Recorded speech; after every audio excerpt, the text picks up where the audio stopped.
considerado abiertamente del Atlético de Madrid de fútbol, esta modalidad deportiva no es la suya. Lo suyo es el baloncesto. Es uno de los narradores españoles deportivos más famosos de la NBA. Vive en un mundo al revés de horarios. Duerme por el día, trabaja de noche, pero eso no es un impedimento para ser feliz. El periodismo lo es todo para él, pero tiene muchas anécdotas y vivencias que contarnos desde el otro lado del charco. Esta noche se marca un triple Antoni Daimiel. Nada más levantarse, lo primero que hace es beberse 2 vasos de agua templada con limón ecológico, una de las pocas costumbres que tiene en su desordenada vida en la que vive con el horario al revés, como él dice.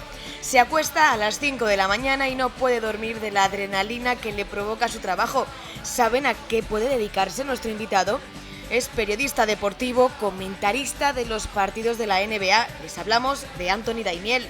Antoni nace en Ciudad Real, pero pasa la mayoría de infancia en Valladolid, recuerdos felices los que tiene de entonces. Se matriculó en Derecho, pero tenía claro que su vocación era el periodismo. Se dio cuenta en el momento en el que su padre le llevó a ver un partido de baloncesto. Alucinó tanto que al día siguiente solo podía jugar a este deporte en el patio del colegio. Pero su pasión por el deporte y su valía le llevó a formar parte del equipo de periodistas que inauguraba la primera cadena de televisión de pago, Canal Plus. Esta cadena le regaló la oportunidad de conocer a Andrés Montes. Juntos formaron una de las parejas mediáticas más famosas del mundo del deporte. La conferencia este y de la conferencia oeste. El partido de las estrellas, Andrés. El partido de las estrellas es la edición número 46 de este partido. No ha llovido nada desde que empezaron. Las retransmisiones en la NBA comenzaron con él. Y ha conseguido no solo atraer a los seguidores varones deportivos, sino también a sus parejas, que se quedaban embelesadas escuchándoles.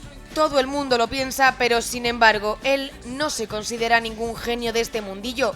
Le gusta prepararse muy mucho su trabajo y estar enterado de todo. La única parte ordenada de su vida, su trabajo.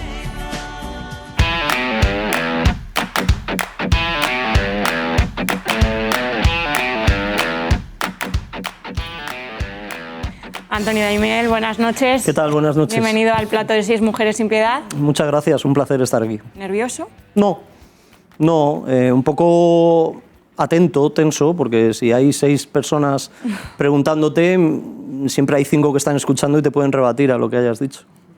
Vamos a hablar después de tu carrera profesional como periodista deportivo, pero vamos a empezar por el principio. Naciste en Ciudad Real, pero pasaste la mayor parte de tu infancia en Valladolid. ¿Qué recuerdo tienes de las tierras castellanas? Bueno, yo me he criado, me he hecho como persona en Valladolid, ¿no? La primera vez que fui a una escuela pues fue en Valladolid. Luego estuve muchos años en el mismo colegio, todas mis primeras amistades, mis primeras sensaciones de la vida, de conocimiento, son allí. Una muy buena ciudad para vivir y todos los recuerdos son, yo creo que, fantásticos, ¿no? En cuanto a relaciones con la gente. Y bueno, puedo presumir de haber tenido una infancia bastante feliz dentro de lo que eran las posibilidades de mi familia, de mi entorno, porque yo creo que en términos generales, yo llegué a Valladolid en el 74, esa segunda mitad de la década de los 70 y los años 80 fueron años en los que yo tengo el concepto, no sé si por la coyuntura de mi vida, de mi generación, de que la gente en España era generalmente feliz. Tengo entendido que te matriculaste en Derecho, pero sí, tu verdadera vocación era el periodismo, como sí, la ha probado tu carrera profesional. ¿Por qué te matriculaste en Derecho? Muy fácil. En Valladolid no había periodismo y yo era de letras convencido, porque me gustaba más. Y bueno, entonces ya te decían que si eras de letras tenías que hacer Derecho, que era la única carrera que tenía salidas, ¿no? Y entre que lo que me gustaba no lo podía estudiar en Valladolid, no había en ese momento condiciones en mi familia para que yo me fuera a otra ciudad a estudiarlo, me matriculé en Derecho como prácticamente todo mi grupo de letras y bueno, en Derecho me matriculé convencido de que no era lo que más me gustaba, pero bastante responsabilizado de hacer la carrera. Pero hubo un primer examen un primer examen en diciembre de romano, que es el examen para el que más he estudiado y me suspendieron. Y eso yo creo que me afectó bastante. Luego aprobé 2 asignaturas, pero fui cambiando el chip, ¿no?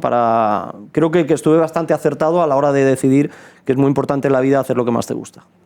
Bueno, Antoni, creo que ha llegado el momento de que nos cuentes qué pasó en el famoso verano del 99.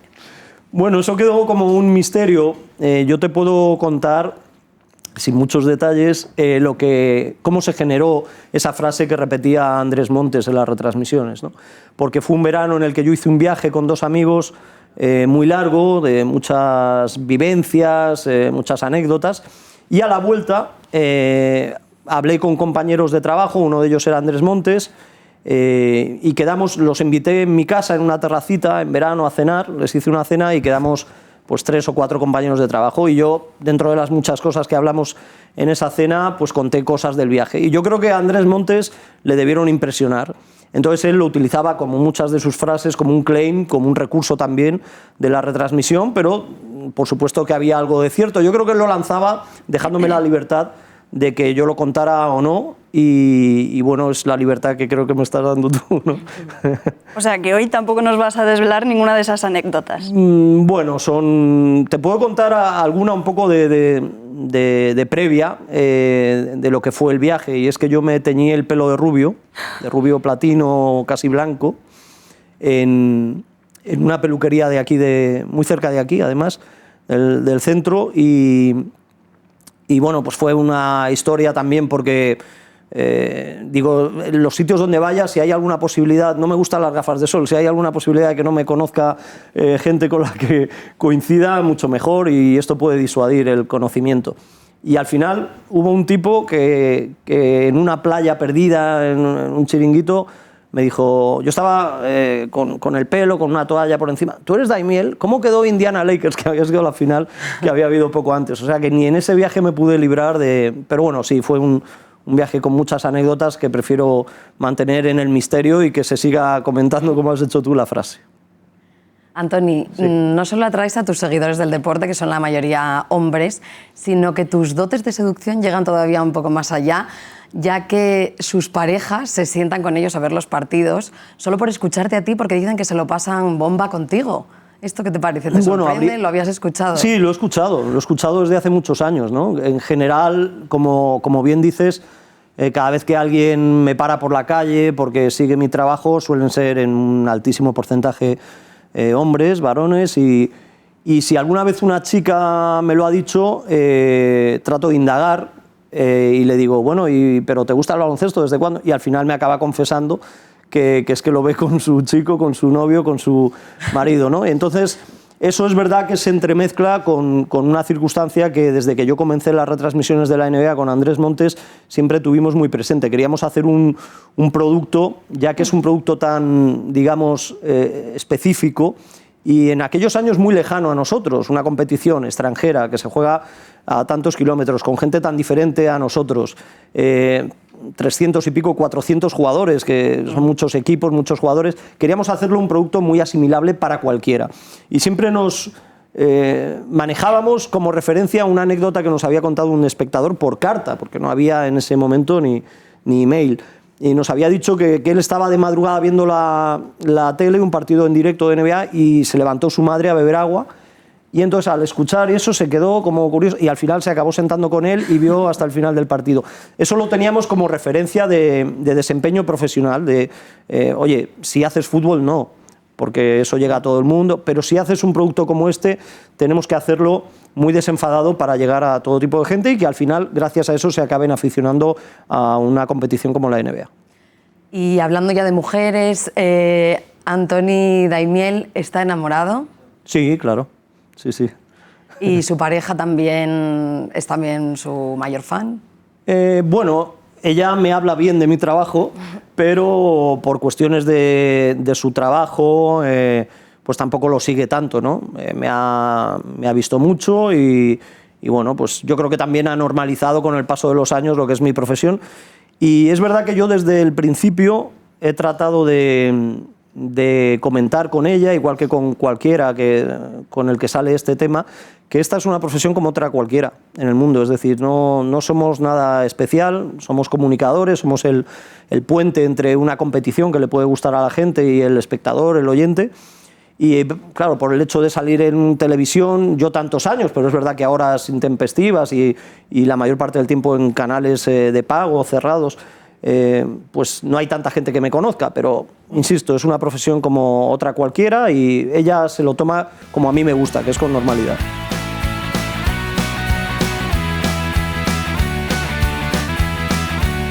Empezaste a estudiar inglés con 7 años. Tu padre, muy aficionado a la música, te animó para que te apuntases a música. También decidiste practicar un poco de judo. Después de probar tantas actividades extraescolares, ¿cómo o cuándo decides que el baloncesto es realmente lo que te gusta? Mira, en esa época, esto está muy bien para la gente más joven que sepa un poco cómo era. Estamos hablando de años 76, 77. En mi colegio, que era un colegio que estaba bastante bien y yo muy orgulloso de haber estado allí, pero con 7 años solo tenías esas 3 opciones que has nombrado, que era inglés, música y judo. Como extraescolar. Todavía no teníamos el inglés en las asignaturas normales, ¿no? Y luego es verdad que había práctica de deporte. Yo empiezo, me parece que un año después, con el balonmano, estoy un año haciendo balonmano, y mi padre me lleva a un partido de baloncesto del equipo de Valladolid, que había subido a Primera División, y yo ese día, ¿sabes?, alucino con el baloncesto. Entonces al día siguiente lo primero que quiero hacer es jugar al baloncesto en el patio del colegio. Pero es verdad que me negué a lo de la música y es de las cosas que más lamento en mi vida, porque soy un gran aficionado a la música y si me llevara a esa época ahora mismo, con el coche de Regreso al Futuro, me apuntaría a música, ¿sabes? Desecharía el judo, que no me fue tan bien con el judo, y me hubiera apuntado a música. Y bueno, el inglés es verdad que me ha valido en el futuro. Muchas de las cosas que se hacen incluso tan pequeños está bien que valgan para el futuro, pero bueno, esa mezcla de extraescolares, que me quedé con el inglés, lamentablemente no con la música, y el baloncesto, que empiezo a practicarlo con 9 años, 8 o 9 años, y que al principio cuando empiezo a practicarlo se me da muy bien, y es verdad que había un sistema en mi colegio que favorecía mucho la práctica de este deporte. ¿Cómo es un día en tu vida desde que acabas a las tantas de la madrugada de narrar un partido hasta el día siguiente que vuelves a hacerlo? ¿Qué haces en ese tiempo?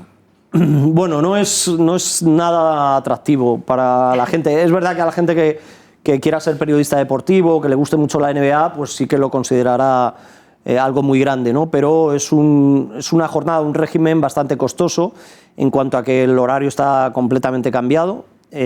Como dices, yo puedo llegar a mi casa a las 5, a las 6 de la mañana y no soy de las personas que puede llegar inmediatamente meterse en la cama e instantáneamente dormirme. No, necesito irme adaptando después de los focos, ¿no?, de 2 horas y media, 3 de retransmisión, pues me pongo a leer un poco, veo algo en televisión y necesito hora y media por lo menos antes de dormirme. Y luego es vivir pues al contrario que el resto de gente, ¿no? Yo lo he probado todo porque ha habido veces con el paso de los años que he tenido problemas de acomodar regímenes de comida. ¿Qué haces, no? Te levantas a las 2, ¿qué haces? ¿Desayunas? ¿Comes directamente? Hubo una época que no me dormía, ¿sabes?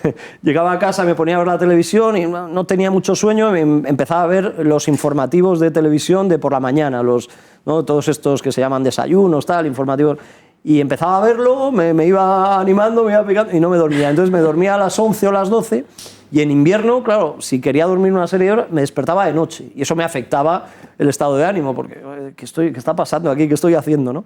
Entonces es muy difícil también compaginar a nivel social, familiar. He tenido mucha suerte de que la gente que ha estado en cada momento durante estos 22 años a mi alrededor lo ha entendido muy bien y ha facilitado que yo no sea un ermitaño y un solitario, ¿no?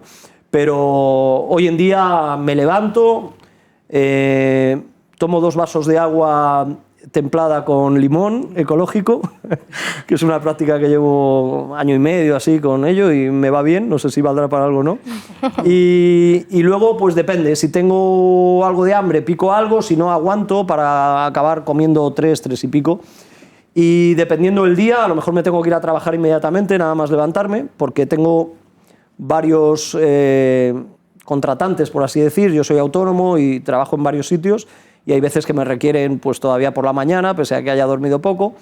Entonces voy adaptando, trabajo prácticamente todo el día, porque lo que sí me gusta decir es que no soy ningún genio, no soy ningún coco y que yo tengo que prepararme prácticamente todo lo que hago a nivel de trabajo y tengo una rutina, soy poco disciplinado para muchas cosas, pero para el trabajo trato de tener una rutina de leer mucho, de informarme, de estar preparándome si tengo un partido, si tengo un programa esa noche, tanto de radio como de televisión. Así que, pues, salvo si hay alguien de mi entorno, de amigos, familia, que que con una excusa que no puedo eludir, un cumpleaños, una cena, tal, me sacan de eso, si no, estoy prácticamente todo el día trabajando. ¿Cómo recuerdas tus años en la universidad? Pues mira, en la Universidad de Valladolid, que es mi fracaso universitario con el derecho, muy bien, porque salvo ese disgusto de ese parcial de romano, pues luego había asignaturas como político o historia del derecho que me gustaban mucho, natural no tanto, y luego como me desencanté, pues hacía como que iba a la universidad y acababa en el bar, jugando a las cartas. Y luego tengo el gran privilegio, la suerte de que me matriculo en periodismo, en ciencias de la información aquí en la Complutense, y prácticamente a la vez empiezo a hacer alguna colaboración ya en prácticas, ¿no? Y al final yo fui calibrando, siempre le he dado mucha importancia, al contrario que mucha gente que trabaja de periodista, que hace un poco de menos la carrera universitaria. Yo siempre fui consciente desde el principio que era muy importante tener una base de historia del periodismo, de teoría de la comunicación, etc. Y lo que pasa es que fui compaginando y fui consiguiendo apuntes, no fui a clase todo lo que hay que ir, y me iba presentando exámenes y yendo a aprobar asignaturas, con lo cual no tengo tantas vivencias universitarias porque ya era un asalariado, ¿no? ¿Y en algún momento te preguntaste, mejor periodismo deportivo o, por ejemplo, periodismo político, sociedad? ¿Alguna vez dijiste, uy, igual prefiero otro camino? Mira, desde el principio, desde que yo con 4 o 5 años me empieza a llamar la atención el periodismo y empiezo a hacer comentarios a mis padres de la gente que sale en televisión, si lo hace mal o bien, empiezo a coger una hoja y a leer mirando hacia adelante, ¿no? Aprendiéndome la línea como si tuviera una cámara delante. Todo eso yo lo hacía de muy niño. Desde ese momento fui consciente de que yo lo que quería ser era periodista, pero no vinculado a una especialidad. Luego ha sido pues, las circunstancias y el trabajo lo que me ha llevado al periodismo deportivo, pero yo me considero periodista. Y desde luego, si me ofrecieran algo que tiene que ver con el periodismo y que no tiene que ver con el deporte, para mí sería un aliciente tremendo, porque yo amo el periodismo y el deporte es una cosa más dentro del periodismo. Mencionabas antes el fútbol y en tu carrera profesional has tocado también este ámbito. Como periodista deportivo, ¿qué es lo mejor que tiene el fútbol y qué es lo mejor que tiene el básquet? Pues mira, vamos a partir de una base mía, y es que yo soy poco corporativo y no tengo una muy buena noción o idea de lo que es el periodismo deportivo en general, en estos tiempos aquí en nuestro país. Partiendo de ahí, creo que el periodismo futbolístico es muy interesante, pero que, aunque pueda parecer lo contrario, está poco desarrollado, está poco actualizado. Creo que si tomamos ejemplos del periodismo deportivo con otros deportes en otros países, nos damos cuenta del campo todavía que hay por delante en cuanto al periodismo futbolístico, que lo veo a veces demasiado simple, demasiado dado al jaleo. Entonces, el periodismo futbolístico lo que tiene es que, bueno, pues tiene una audiencia potencial mucho mayor. Y es verdad que todos hemos nacido, el que más y el que menos, con una mínima cultura futbolística desde niños, ¿no? Eso te da ciertas facilidades. Y luego hay una competencia brutal. Al ser más numeroso, pues la competencia interna es brutal. El periodismo relacionado con el baloncesto es muy agradecido porque los protagonistas suelen ser más generosos con el periodista, con la prensa. Es muy interesante también, muy complejo, todavía también hay mucho campo por desarrollar. Y yo, sobre todo, he tenido una suerte tremenda, por lo que yo conozco el periodismo, y es que no he tenido una presión de superiores míos de tener que ir por aquí, no digas esto, tener que decir esto. Quizá también por hacer NBA, que es una cosa que nos pilla lejos, he tenido libertad para hacer como yo creía que lo tenía que hacer, decir en cada momento lo que yo consideraba. Y eso no me... Yo creo que el gran reto hoy en día del periodismo deportivo es tratar de ser divertido, entretener, ser muy actual en cuanto a lo que te puede pedir la gente de 15 años, de 20, de 25, pero mantener las bases del periodismo ortodoxo, ¿no? Que es lo que le decía a tu compañera que se estudia en la facultad, porque creo que eso se ha perdido bastante y eso yo creo que hace mucho de menos al periodismo, y la mala imagen que hay en general en mucha gente sobre el periodismo tiene que ver con eso. Esto te quería preguntar, ¿qué opinas de que a muchos periodistas deportivos se les pidan pronósticos, se les pida que sean unos adivinos del futuro? Bueno, eso a mí me revienta. Pasa mucho en baloncesto. Yo creo que en baloncesto pasa más que en fútbol. No sé por qué. Incluso en medios serios y periodistas a los que yo considero o tengo en alta estima, muchas veces ya la primera o la segunda pregunta viene ¿y quién crees que va a ganar? Bueno, yo siempre digo, si yo supiera quién va a ganar, seguramente ya no estaría trabajando en esto, ¿no? Porque hoy en día hay, a través de las apuestas, por ejemplo, pues si yo fuera adivino, ¿no? Ya estaría en una playa desierta por ahí, en una hamaca. Y entonces creo que lo que hay que hacer desde el periodismo es, en las previas de los acontecimientos deportivos, poner en situación, ayudar a la gente a entender mejor lo que va a pasar, dar pistas, por supuesto, de lo que puede pasar, y una vez que tiene lugar el evento, pues ayudarles a descubrir cosas que a lo mejor el espectador o el oyente o el lector no ha descubierto. Ese es el gran secreto, es tan simple y tan complejo como eso, y bueno, pues creo que tenemos que ir abandonando lo de los pronósticos un poco, ¿no? Es periodismo fácil. Mira, estoy comentando con compañeros míos en estos últimos días que he tenido un poco más de tiempo en estas últimas finales de la NBA en Estados Unidos de ver cómo hacen la televisión deportiva en Estados Unidos. Había tenido años en los que no había podido poner tanto la televisión en el hotel, ¿no? En la habitación de hotel. Y me he dado cuenta que la televisión en Estados Unidos ha empeorado en relación a la que yo veía hace 10, 15 años. Porque al final hay un chiste, creo, que es que una persona empieza a mirar un pez en una pecera y alguien le dice, no, la mente grande puede a la mente pequeña, y la persona acaba haciendo así, ¿no? Y entonces lo que ocurre al final es que el negocio, la búsqueda de la audiencia, acaba haciendo cosas más simples, porque se entiende que las cosas simples llegan a un mayor número de gente, y eso va en perjuicio de la calidad del periodismo. Entonces yo creo que eso también pasa. Al final ves en Estados Unidos que antes hacían programas extraordinarios en cuanto a tratamiento visual, análisis, y luego una preparación también de, oye, hay que hablar bien, hay que saber explicarse, etc. Ahora ves pues, que sientan en una mesa a un presentador o a una presentadora con una o un analista a un lado y otro a otro, y empiezan a discutir sobre cualquier cosa y a hablar fuerte, y bueno, pues me ha decepcionado un poco, ¿no? Digo, mira, yo que siempre ponía el ejemplo de allí, ahora no puedo ni hacerlo. En España parece que ser periodista deportivo y declararse del Atlético de Madrid no está mal visto, pero sin embargo, si dices que eres del Real Madrid, como que pierdes credibilidad, autoridad. ¿Por qué pasa esto? Bueno, esto es porque estamos demasiado sujetos al forofismo. Entonces, el forofismo hace que haya una desconfianza de la audiencia en cuanto sabe, porque se entiende que el periodista es poco profesional, partimos de ahí, si no, no habría ninguna duda, ¿no? Cada uno es o puede ser de cualquier equipo, y eso hay que desligarlo de tu desempeño profesional, o deberíamos hacerlo, ¿no? Yo trato de hacerlo. Entonces, como bien dices, ha ocurrido una cuestión tremenda. Yo soy del Atlético de Madrid desde niño, pues vete a saber por qué, casi ni me acuerdo, he buscado referencias. Tengo una foto con una camiseta del Atlético de Madrid con 4 años, pero me he encontrado casos de periodistas que quieren decir públicamente que son del Atlético de Madrid y no son del Atlético de Madrid. Por esto que tú has empezado comentando, porque como si dices que no eres del Madrid o del Barça, como que te dan más oportunidad a comentar sin criticarte, sin darte el zasca o el palo, ¿no?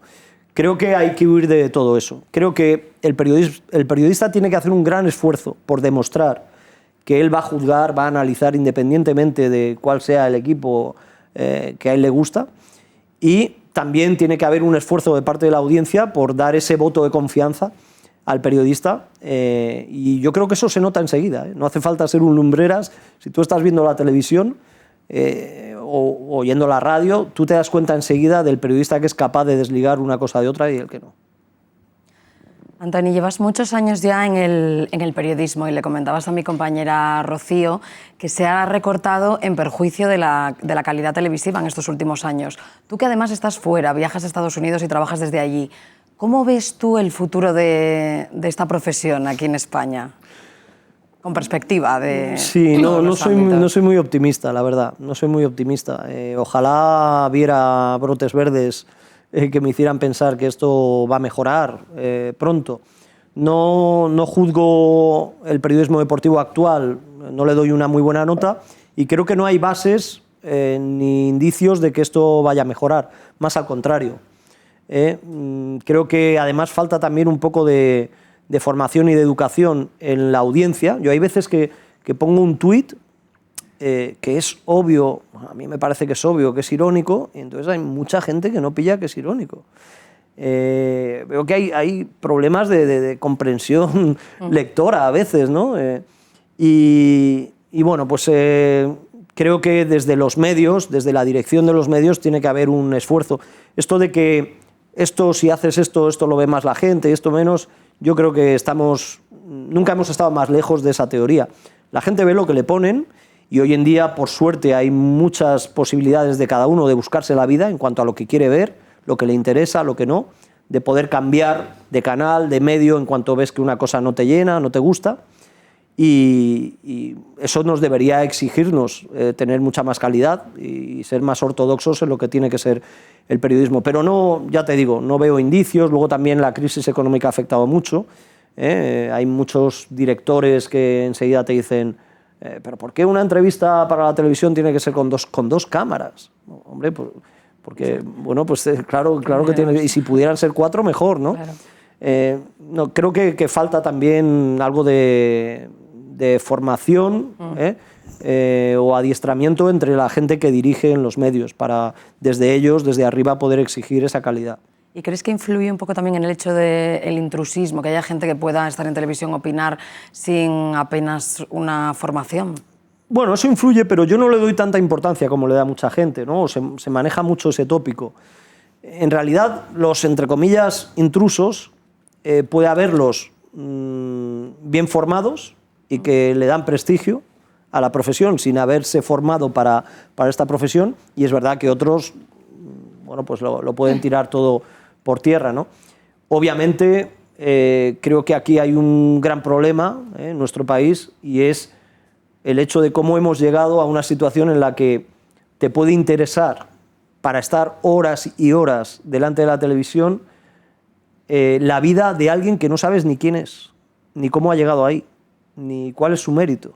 Y entonces te empiezan a contar, o esa persona te empieza a contar cosas de tu vida y te quedas ahí con todas las cosas que hay interesantes por aprender relativo, no sé, a la cultura, a las artes, al ocio, ¿no? Al deporte en este caso. Yo creo que hay muchísimas cosas más interesantes para nutrir tu espíritu que ese tipo de televisión.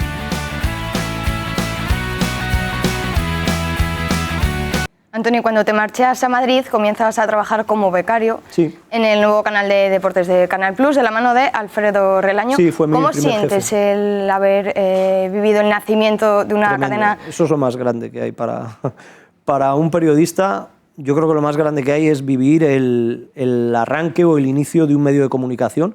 En ese momento era un medio de comunicación que contaba con presupuesto, con posibilidades, amparado por un gran grupo de comunicación, pero los que estábamos dentro sabíamos que estaba por decidir si el modelo iba a subsistir o no, porque era el primer experimento de tele de pago en España y mucha gente, si hubieras hecho una encuesta en el año 90 cuando empieza Canal Plus, no sé, un 80% de los españoles te dicen que cómo van a pagar por ver televisión.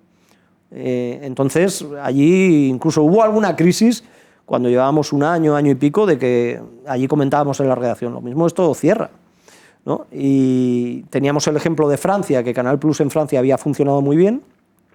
Aquí se siguió en cuanto a estética, en cuanto a manera de hacer las cosas, ese ejemplo de Canal Plus Francia, y para mí fue tremendo. O sea, es imposible aprender más en menos tiempo, en un ambiente de trabajo fantástico, todos éramos muy jóvenes, pero nos llevábamos muy bien. No había una sensación de competitividad entre nosotros y era cada día aprender algo nuevo, ¿sabes? A nivel técnico, de imagen, de periodismo también. No sé, es la mejor época de mi vida a nivel profesional. Y es verdad que tenía una edad que lo absorbía todo, que trabajaba mucho y no me importaba, que yo el sábado lo pasaba en Bilbao y el domingo en Sevilla como reportero cubriendo partidos de fútbol, no me importaba, libraba jueves y viernes y también a veces iba a la redacción sin tener nada que hacer por seguir empapándome, ¿no?, de lo que era el periodismo. El dúo que formaste con Andrés Montes durante la retransmisión del All-Star de la NBA os hizo muy conocidos en el mundo del deporte. ¿Cómo recuerdas esa época con Andrés? Bueno, muy interesante, porque nosotros íbamos teniendo poco a poco... Yo estuve 10 años con Andrés Montes, por cierto, un personaje tanto a nivel profesional como a nivel personal, en cuanto a mi relación de amistad con él, sensacional, ¿no?, del que he sacado mucho aprendizaje para la vida y para la profesión. Y entonces fue muy curioso porque nosotros, sin ninguna presión, con la sensación a veces de que no nos estaba viendo nadie, pero íbamos haciendo partidos, íbamos trabajando noche tras noche, haciendo viajes a Estados Unidos, y de repente, claro, va cambiando, aparece Internet, aparece el email, porque nosotros recibíamos postales y cartas, ¿no?, como feedback de la gente que nos veía. Y él me lo comentaba, ¿no? Yo era más inexperto, pero él, que ya llevaba unos años en la profesión, me decía: nosotros estamos haciendo algo que está calando, yo lo noto por la calle, noto por lo que me dice la gente y tal. Pero nosotros, en nuestro tratamiento dentro de la cadena, no sentíamos eso, porque claro, íbamos por las noches, no veíamos a ningún jefe, a muy pocos compañeros, no teníamos una sensación de decir, como estos están teniendo éxito, vamos a cuidarlos o a tratarlos mejor, ¿no? Es que prácticamente no nos veían, ¿no? Y hubo una vez, recuerdo, que él lo destacó mucho, que el diario Marca, que era un diario en ese momento como competencia del Grupo Prisa, que tenía su diario, el diario AS, pues el diario Marca hizo un reportaje de las mejores parejas de retransmisión deportiva de España y nos incluyó a nosotros.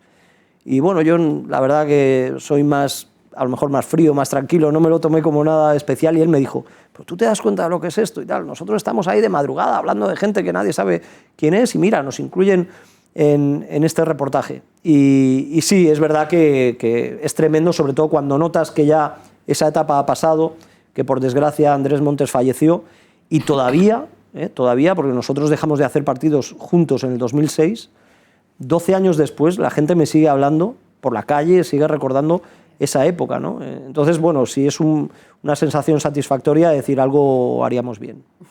No te voy a pedir un pronóstico, pero sí te voy a pedir que me hagas un podium.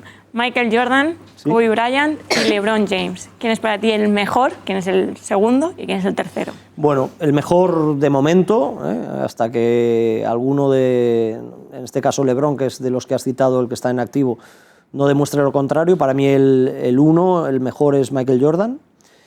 Y debo considerar que, por lo visto en los 3-4 últimos años, LeBron adelantaría a Kobe. Trato de ser lo más objetivo posible en este análisis, que siempre que comparas deportistas de diferentes épocas y generaciones, bueno, es un ejercicio algo de fantasía, ¿no?, porque es muy difícil compararlos, pero creo que Kobe Bryant es un jugador cuya estética seguramente te puede llenar más como espectador, como aficionado. Es decir, me gustaba más ver a Kobe Bryant haciendo un buen partido que a LeBron James haciendo un buen partido, pero considero que LeBron James ha llegado más arriba de lo que llegó Kobe Bryant en cuanto a todo lo que genera a su alrededor, su carrera. Yo me cuesta mucho ser anti un jugador, pero a mí LeBron James me dejaba así un poco frío también, hasta que recuerdo un partido que no estaba haciendo yo, estaba en el sofá de mi casa viéndolo, y fue un partido tremendo. Yo dije, este tío, ¿sabes?, nunca voy a apostar ya en contra de él, porque es alguien superior. Y luego lo ha demostrado con el paso de los años. ¿Recuerdas cuál es el primer partido de básquet que viste en tu vida, o por lo menos el que más te marcó? Mira, yo recuerdo ver en televisión, los primeros partidos que yo veo en televisión son del Real Madrid, de baloncesto, de Copa de Europa, sobre todo. Y sí, recuerdo pues, jugando contra Varese, el Real Madrid, recuerdo jugadores del Real Madrid que me gustaban mucho, Bravender, Corbalán, Rullán, pero luego lo que más me marca es el primer partido que veo en directo, allí en Valladolid, que era un Valladolid Miñón, se llamaba, que Miñón era una editorial, Areslux Granollers. Es un partido en el que jugaba Chichi Creus que luego, bueno, pues ganó la Liga con Manresa y jugó en el Barcelona, pero jugaba Chichi Creus en Granollers y había una pareja de jugadores en el equipo de Valladolid, Carmelo Cabrera, que había pasado por el Real Madrid, y un norteamericano, un estadounidense, Nate Davis, que hacía una pareja espectacular, ¿sabes? Con alley-oops, cosas que yo no sabía ni que existían, porque no se veía NBA en esa época.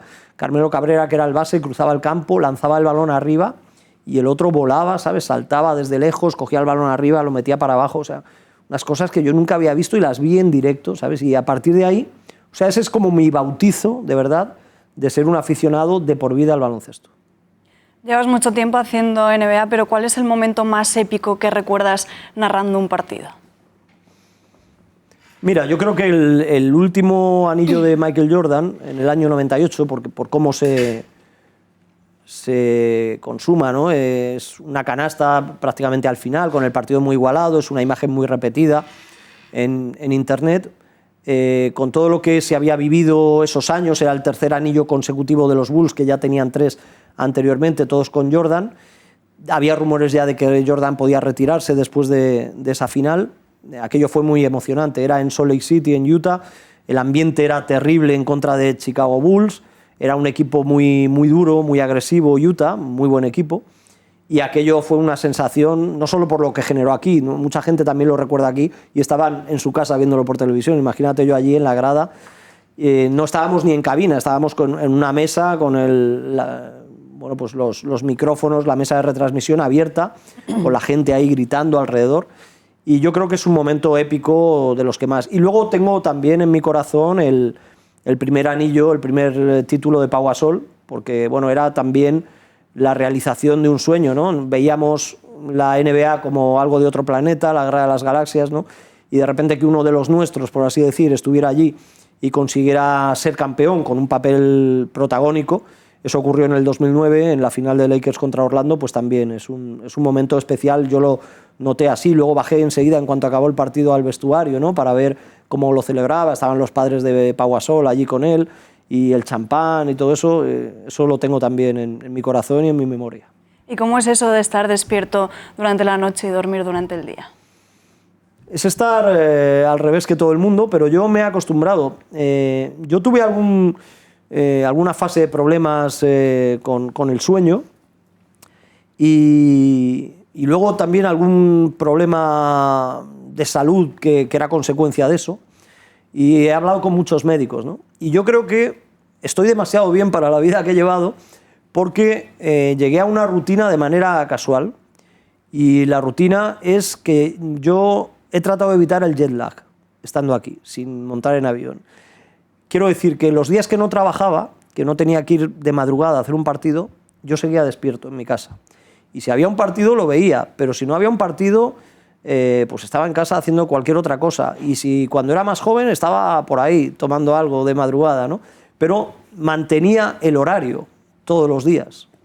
Y eso, pese a que me haya dado menos el sol, la vitamina D y la luz y todo eso, yo creo que me ha servido para preservar un poco mi salud, el hecho de no cambiar de horario, que es lo peor, ¿no? Y entonces cuando de repente voy a la final a Estados Unidos estoy en mi salsa, ¿sabes? Yo llego a San Francisco, que hay 9 horas de diferencia, y estoy como una rosa, estoy mejor que aquí. Pau Gasol, que tiene 38 años y es un jugador español que se mantiene en la cúspide del baloncesto. Michael Jordan, que creo que tiene alrededor de 55 y es una leyenda viva.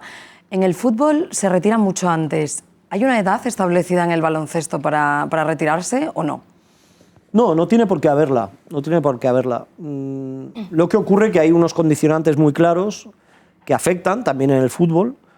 Y entonces, dependiendo de la capacidad de esos jugadores, de lo que se han cuidado, de cómo recuperan durante su carrera. Yo he visto a Pau Gasol, sobre todo desde que llega a los Lakers, en el año 2008, hace ya 10 años, él ha sido muy consciente de que el trabajo diario de estiramiento, de rehabilitación, de recuperación, de preparación física, de cuidado en su comida, en sus horarios, en todo lo que hace fuera de la cancha, de que eso le iba a ayudar a alargar su carrera, ¿no? Y esa es creo que es una cuestión bastante generalizada en la NBA, por fortuna, hoy en día, porque hace unos años los jugadores se cuidaban menos, ¿no? Un jugador multimillonario con 20 y tantos años, pues solo pensaba en el hoy y no tanto en el mañana.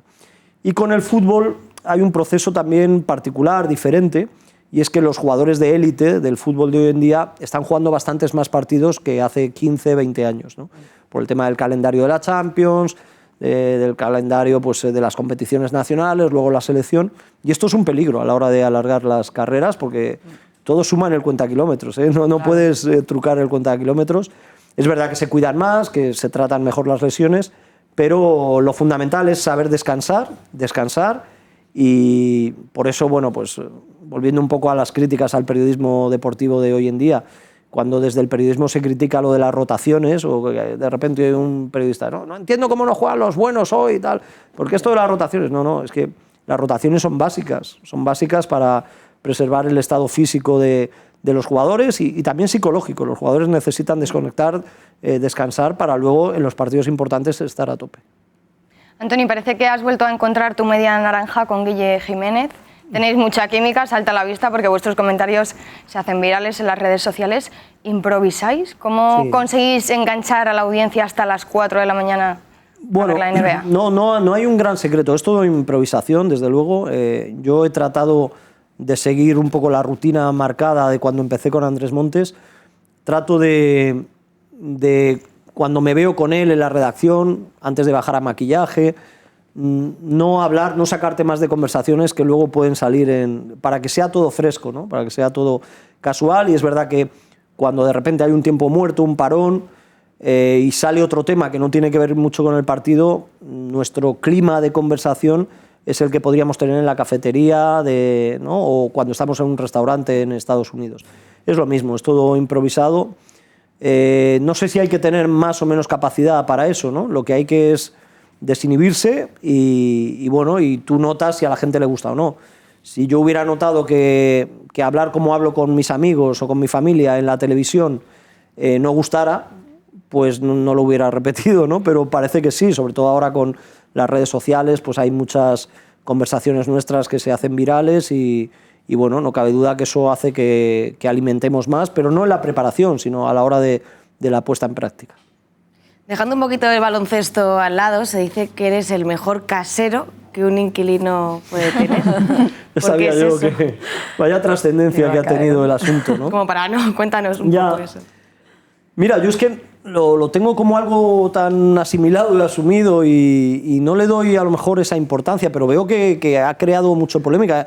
Incluso en gente que me conoce me ha venido diciendo, pero eso es verdad, o sea, se pensaban que era como una Cuéntanos un poco a nuestra audiencia qué es lo que ocurre. Sí, a ver, es muy sencillo. Yo no por iniciativa propia, sino en la época de vacas gordas, diríamos, ¿no? Antes de la crisis, pues un amigo de mi hermano que tenía una inmobiliaria y tal, me dijo, ¿por qué no inviertes y tal? Bueno, me contó el clásico cuento o historia que se contaba en esa época, ¿no? Cuando yo no tengo ningún espíritu de inversor ni de nada por el estilo. Y entonces me insistió tanto, yo al principio no le hacía ni caso, me insistió tanto y bueno, me hizo comprar un piso en otra ciudad y me dijo, wow, yo esto lo alquilo y tal, y yo, pero si es que yo, ¿y para qué, no? Si no, yo no voy a ir allí, no, pero esto ya verás. Bueno, le dejé hacer con un gran error de mi parte y bueno, pues con el paso de los años, la crisis, tal, no sé qué, y una inmobiliaria lo alquiló y el caso es que la persona a la que se lo alquiló en un momento dejó de pagar. Es verdad que con la crisis los precios del alquiler han bajado y bueno, yo entre que no tenía tiempo, trabajaba mucho, de repente veo que deja de pagar, pero no actué sobre ello, ¿no? Y de vez en cuando hablaba con la presidenta de la comunidad de vecinos y entonces me llamaba la atención que el estado de ánimo de la presidenta era muy bueno con respecto al vecino y la sensación en la comunidad era fantástica. Entonces, luego me enteré a través de otra gente pues que era una familia con problemas. Entonces yo que a veces he tirado dinero en otras cosas, que por fortuna económicamente ahora llevo unos años que me va bien, no he tenido ni necesidad ni tiempo para solventar un supuesto problema que puedo tener yo, quizá generar un problema a otra gente. Es tan simple como eso, ¿no? Entonces hay gente que pensará, y seguramente con toda la razón, este es tonto, pero este o sea, está perdiendo, está tirando el dinero y tal. Bueno, hay gente que a lo mejor dedica a ONGs, donaciones, o que trata de ayudar a otra gente de otra determinada manera. Yo no quiero presumir de eso, pero bueno, en el programa de Broncano me preguntaron la típica pregunta, ¿no?, de cuánto dinero tienes. Entonces, claro, eso me llevó, sin yo haber pensado que iba a sacar eso a relucir, porque lo sabía muy poca gente, pues al final lo comenté. Como de pasada, él le interesó mucho, indagó y surgió el asunto. Y es simplemente como eso, que soy tonto, que soy el casero ideal, como me dicen muchos. Bueno, pero de momento es una situación con la que yo estoy tranquilo. Al menos buena persona sí eres. Bueno, no sé, tampoco lo hago como eso, pero sí que hay veces que... Quizás soy muy particular, hay veces que me sorprenden muchos comentarios de mucha gente, ¿no? Curiosamente, yo que por derecho y luego por periodismo he tenido que estudiar la historia, en el siglo XX, las dos guerras mundiales, con el coste que suponen, dan lugar como consecuencia a cosas muy buenas para la convivencia entre los seres humanos.